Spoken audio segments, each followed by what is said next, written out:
Good morning, જય સોમનાથ, જય દ્વારકાધીશ। તો મિત્રો અમે હતા ને અમારે હતું સાંબલકોટાનું લોડિંગ આંધ્રપ્રદેશ। તો મિત્રો અહીંયા ગેસની પ્રોબ્લેમથી આ બધી કંપની બંધ થઈ ગયા। તો અમે બે કંપનીમાં અમારે લોડિંગ હતું, બે બંધ છે।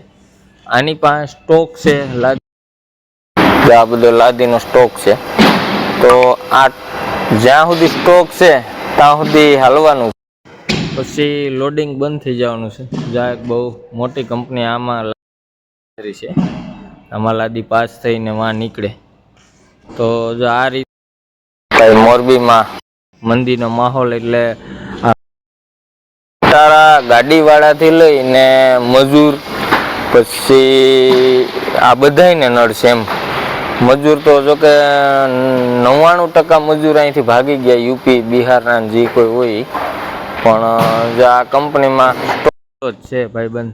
તો હવે આગળ શું થાય નસીબ તો જે આ યુદ્ધ હાલે વિદેશમાં, જે યુદ્ધ હાલે એ યુદ્ધની મોરબીમાં મોટે પાયે છે।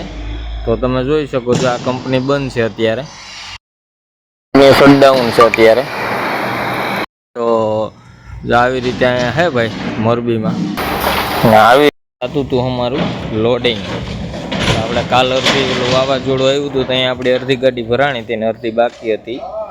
એ જો આપણું લોડિંગ ચાલુ છે। અહીં મજૂર નથી ને ભાઈ, એટલે જો આપણે ધક્કો મારવાનું આપણે હે, ધક્કો મારીએ ને મજા ને ભાઈ। કાલે એટલી ધૂળ ઉડી ને કે અમારી હાલત ખરાબ થઈ ગઈ હતી। પછી અમારી પાસે કપડાં તો હતા નહીં, કેમ કે કપડાં બધા અમે ચોટેલા ધોવામાં આવ્યા।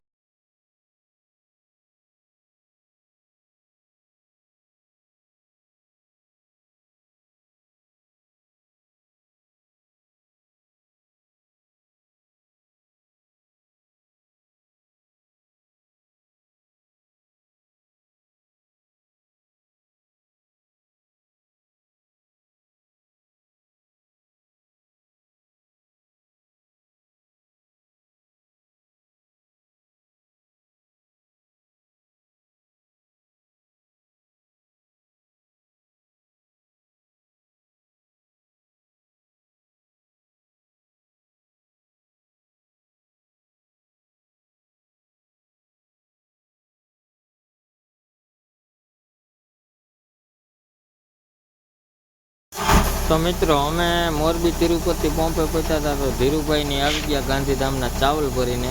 દેવકુ બાપુ ને મહેબૂબ બાપુ ને ધીરુભાઈ ને હું, અમે ચારેય જોયું ગાડી, કેમ કે આપણી ગાડી બનાવી હતી, બોડી કેબિન બનાવી પછી આપણે જોઈ નથી, પહેલી ટ્રીપ મારીને આવીને તો માળિયા હાટીનાનો બોટ ને મારા નંબર ને ભાઈઓ જય માતાજી લખેલા ગાડી બનાવી હતી 1 નંબર।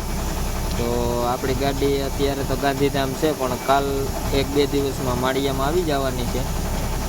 પછી બધા ગાડી જોઈને ગાડીમાં તો કંઈ ઘટતું નહોતું। આ રીતની ગાડી હતી, ધીરુભાઈ નાખ્યા હતા પાકિસ્તાની વોરન। ગાયરું બોલતો ને ભાઈ।